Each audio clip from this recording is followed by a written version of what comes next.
Okay, guys, I got a little time tonight, so let's do some responses to the comments that you leave on my YouTube channel. So, I'm going to start with a comment left by Dennis Galloway on my speeding up my Malinois with the electric power obedience video. So, we'll just zoom in here. Dennis writes, could you do a follow-up video on the use and timing of the e-collar during this specific video? I could not see here any pattern of use during this training video. Are you using the collar as stimulation or negative punishment for something done wrong, or as a recall to the heel, or all the above?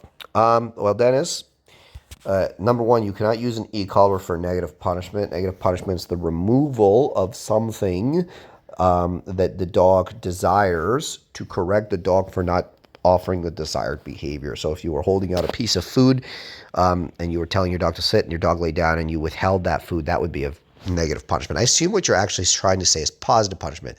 And no, I did not positively punish the dog in this video with the e-collar. The e-collar is used as a negative reinforcement, and the negative reinforcement, when paired properly with reward and arousal, creates something that some trainers call gas. And what you're seeing here is gas being applied to the dog to create more speed and intensity in the behavior. When you layer the e-collar properly, and it's a process, and you really have to kind of feel your way through it, what it does is it doesn't just create more reliability. It doesn't just create obligation. It creates more concentration, but it also simultaneously creates arousal. So it's not just arousal that's not achieving anything. It's arousal that's very directed. And that's why you see the dog become extremely intense in the specific behaviors he or she is offering. And I like using the e-collar like this in a lot of my competition work. And, it's not something that's easy to emulate. It's definitely not something that I would suggest you do, if you're new to the whole thing. But I like to show maybe some of the other stuff that I do with the e-collar, not just the pet training. So there you go. Okay, guys, I did a video on the Salisbury Police Canine incident, and I did a whole take on that video. So Wendy Mueller replies, this is abuse. I understand the dog needs to behave and be reliable, but that was over the top. This officer should not ever work with dogs. I watch your videos and training methods frequently, and I really like them. You are much better with dogs. I hope this officer was removed from the canine unit. Terrible. Well, Wendy, I appreciate your support. I always say, as I said with that video, what's over the top for you isn't over the... I've seen much worse stuff, and I've done much more harsh things. Now, I'd like to think that what I did was clearly understood by the dog, and there was a very good reason for what I did. That being said, I don't judge him based on what he did. I can only judge him based on what he knows. And as I said in the video, I've seen a lot of officers with very little knowledge in relation to training, and I know it's the in thing these days to hate on the police and assume that they need to be godlike in all aspects of what they do and don't do. But as I said in this video, I could tell kind of by what he was doing that he didn't have really the best probably trainers working with him, which explains why what happened. Did anything really bad long-term happen to the dog? No. And I know a lot of people are going to have a problem with that and not like that response, but hey, that's me just being real. Reactive dogs, online training, and more. Someone replied to that video. David, YouTube Jacob, how does one write you personally? Well, you don't write me personally, but you can write my team on our website, shieldcanine.ca. It's linked below most of my videos. And you can just go through the contact form there, and you will be put directly in touch with somebody on my team. And if you guys need my direct attention, then you will get it. Or if it's something that someone on my team of trainers can help you with, we will help you. Speeding up my Malinois with the electric. A reply from Ivan. Ivan writes, my vet told me yesterday prong is abusive and goes into dog's neck since she saw my dog wearing it. You would expect a veterinarian to have a little more knowledge than stuff read on paper sheets in college. I just said, I won't say anything since how can my few words change someone's state of mind developed over the years? Well, a lot of you will find this out, unfortunately, that veterinarians, not all of them, but many of them, are quite clueless in relation to actually how to properly train a dog and how to remove unwanted behavior and how to, create reliable behavior. And, there's a lot of them out there that unfortunately are clearly unaware of these things. And then, of course, there are some, like personally, my veterinarian here, he actually uses an electric collar on his dog, and it has nothing to do with me. I mean, he does that on his own. So, I think he's a bird dog guy actually in his spare time. He likes hunting upland. So, I don't have to tell him anything, when it comes to training dogs. Like he has personal experience. But yeah, no, they don't actually learn any of this stuff in vet college. They just get the propaganda perpetrated by all the academic behaviorists and stuff, or positive only is the way, and any kind of pressure or aversive in training is not acceptable. It's ironic since they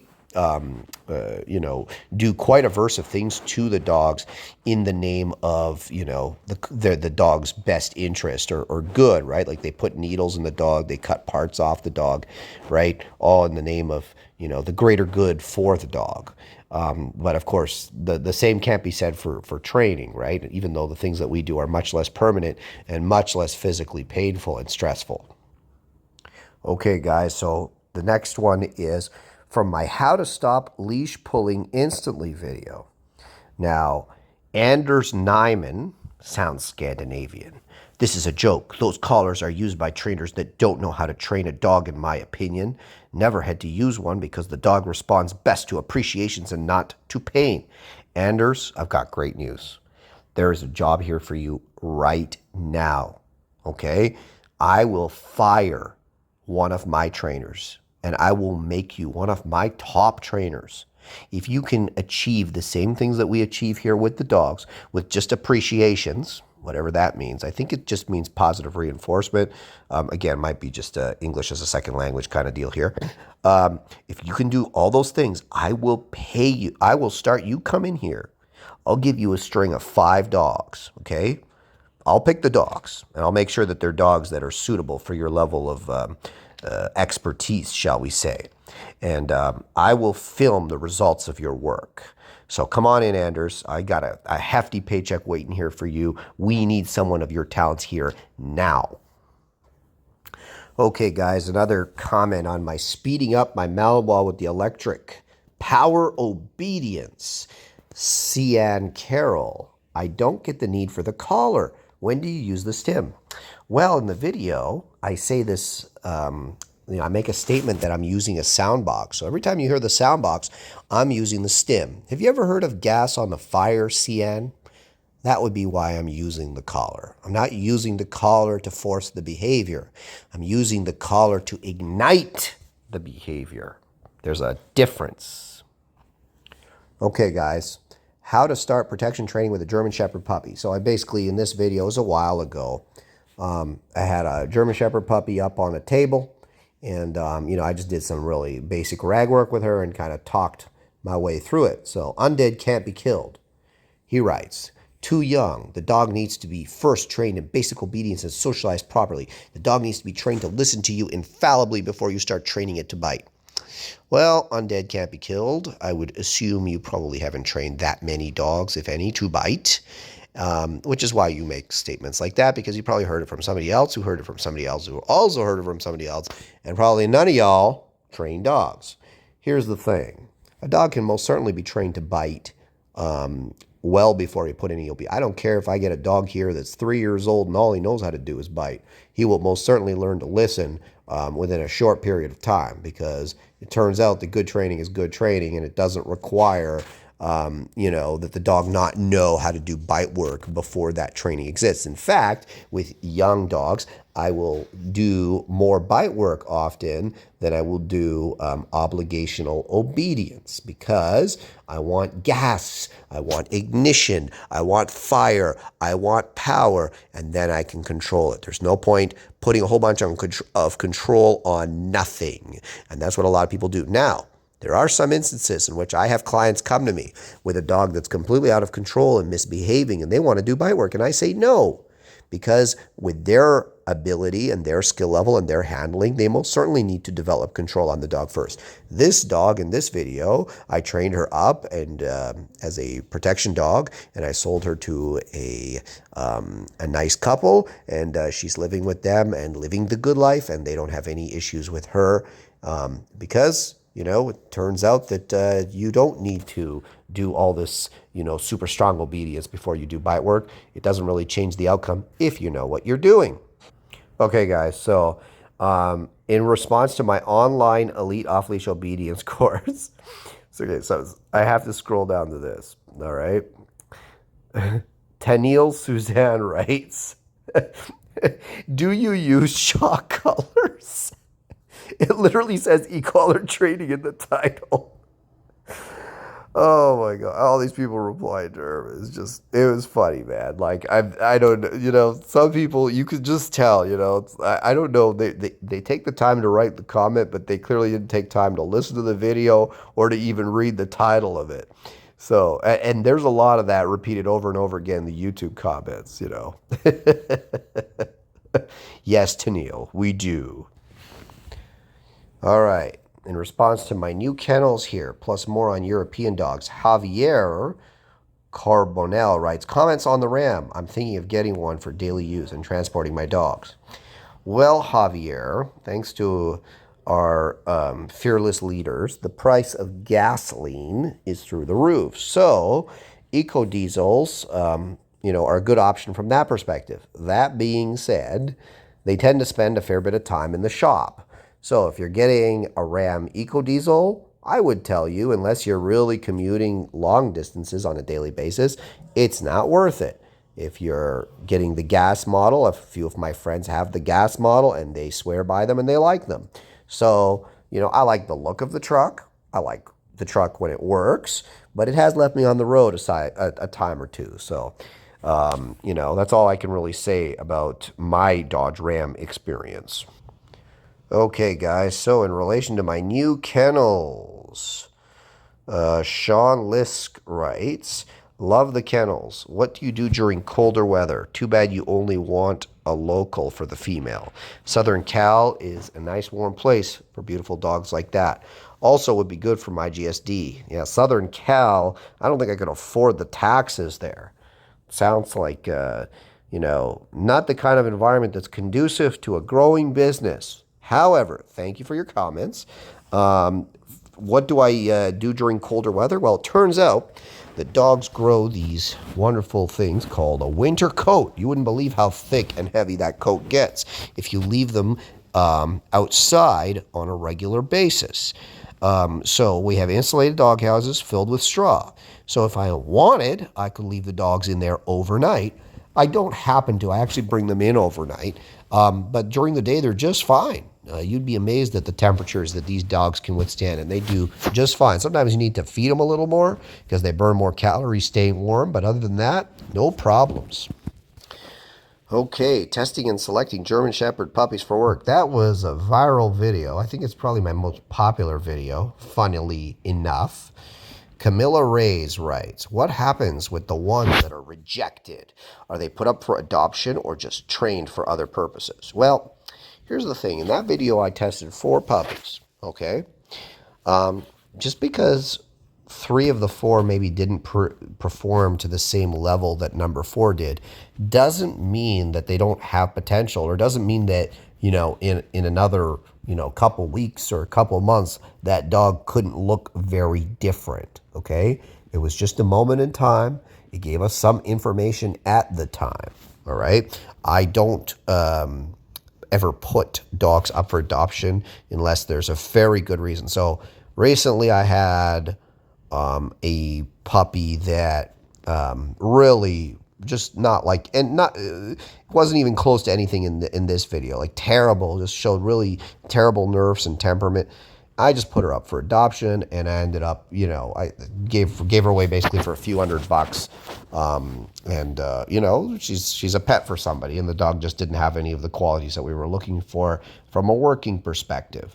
But that's rare. Usually, it just affects kind of who I choose to keep, who I sell to a family, so on and so forth. I definitely don't put them down. All our puppies here are in quite high demand. So, what I'm looking for are extremes. I'm looking for outliers. I'm looking for dogs that, are on the end of the Pareto distribution.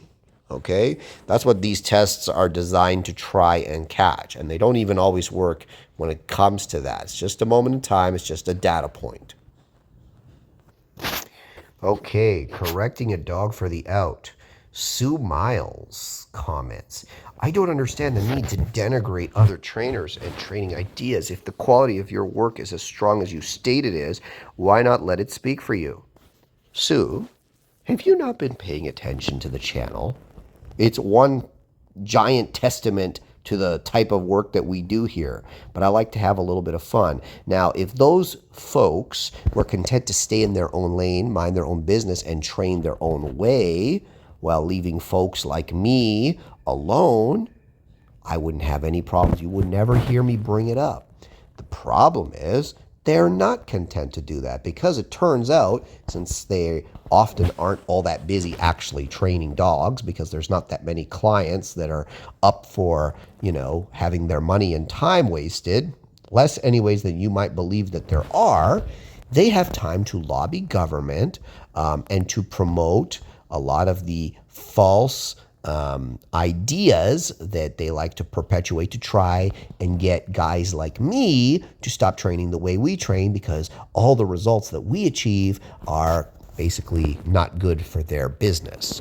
So, in a nutshell, I like paying them back whenever I have an opportunity to. Also, I think it's quite dishonest what they do. I think that it's basically, and a lot of them know actually that the stuff that they do doesn't work. So it's not only bad that they actively go out and try to prevent people from doing the type of training that we do. The fact that they actually take people's time and money to waste their time, I think is quite dishonest. So I have no problem giving them what they give me from time to time.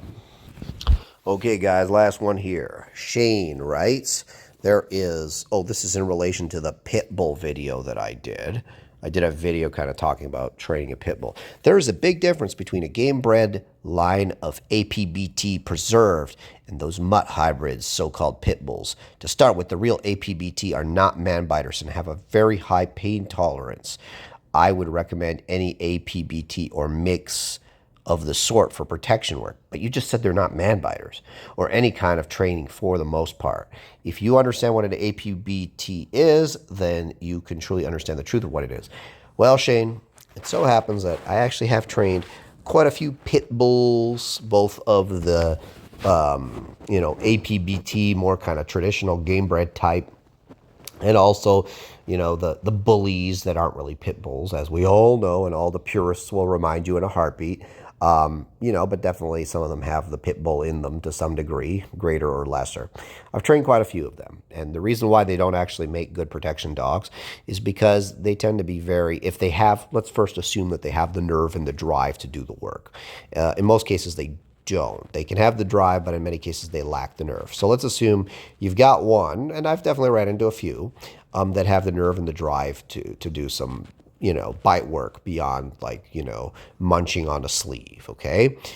The problem with the breed is they tend to be very one-dimensional.